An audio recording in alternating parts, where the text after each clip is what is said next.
Bullshit. Making customers happy lowers your cost of selling. Imagine that. Makes complete sense, and many of you probably already thought this, but there really wasn't any empirical evidence to support it. A team of researchers decided to test it. They gathered 2 decades worth of data from 128 publicly traded companies.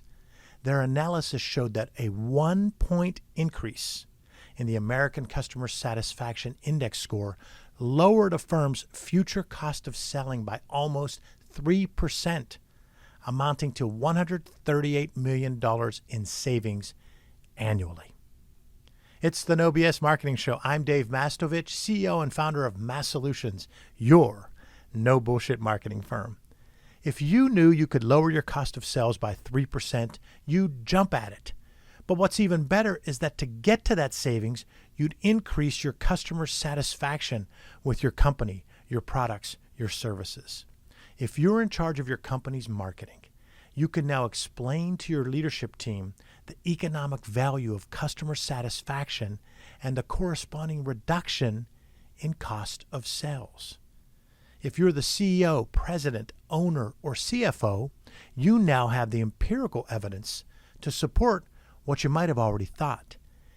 And you can feel more comfortable investing in marketing to enhance your customer experience. Because higher customer satisfaction means lower cost of selling. Instinctively, you thought that happier customers stay customers and they talk about you to other potential customers. We all think that and know that. We all know word of mouth is the best form of marketing, branding, storytelling. Now we have the empirical evidence to support not only that, but to support that it impacts your cost of sales in a positive way. And what that means, whether you're the head of marketing, the leader of sales, the CFO, the president, the owner, CEO, what that means is this: improving your customer experience drives your marketing and lowers your cost of selling. Focusing on the customer experience requires marketing research, marketing intel, listening, and building your story around what you hear, but also listening, learning, adapting, and enhancing. Listening, learning, adapting, and enhancing. Your customers will tell you things both good, so-so, and not so good. You listen, learn, adapt, and enhance. Now, the customer journey is a good thing to think about, but the potential problem with the customer journey approach is that it ends with the purchase. Customer experience goes way beyond the purchase, and customer experience drives future behavior and drives word of mouth and referrals. Now that we're in the holiday season, I'm going to use the Butterball Turkey example. Butterball Turkey has the Butterball Turkey hotline that anyone, customer or not, can call to learn tips and hear tips on how to cook their turkey on Thanksgiving so the big day goes great for them. This is about the customer experience, not just the customer journey. It's a subtle yet huge difference. Butterball realizes that customers view the entire experience, not just the journey to the purchase. The entire experience decides whether they're going to buy, make the purchase, stay loyal, and tell friends and family or post positive referrals. Customer experience has to drive everything you do at the company.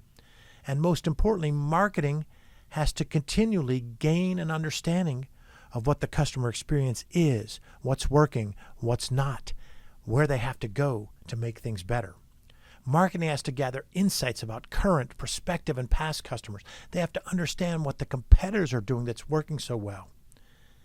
Marketing needs to drive creative customer solutions and offerings.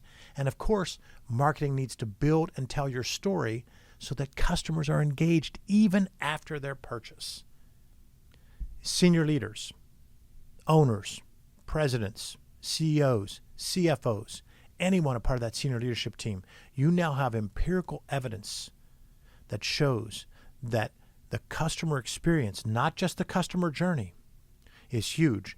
And the positive customer experience, just a 1% improvement in customer satisfaction, leads to a 3% reduction in cost of selling.